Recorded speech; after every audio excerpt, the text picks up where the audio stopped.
Kelganimda ahvolim ancha og'ir edi. Ha, bunda rang Chunki oqsoqlanib, og'riq juda ham chidab bo'lmaydigan darajada 1 yil qiynaldim. To'g'risini aytaman, 1 yil ancha qiynaldim. 2-3 joylarda lecheniya oldim, sal yaxshi bo'lardim, yengil bo'lardim. Endi avvalambor bu dard bergan Alloh shifosini ham u beradi. Avvalambor biz duo qilishimiz bilan baravarda uni sababini ham istashimiz kerak, qidirishimiz kerak bo'ladi. Avvalambor Xudo. Lekin sizni reklamangizni eshitib kelib, men sabellikni o'zi eskidan eshitib kelganman.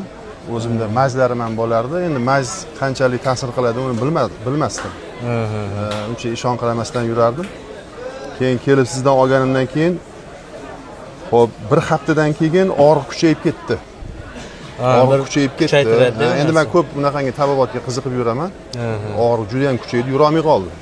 Qo'rqib ketdim.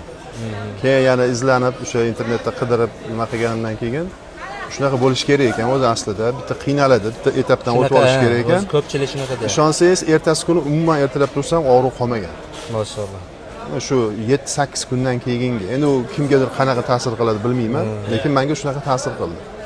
O'sha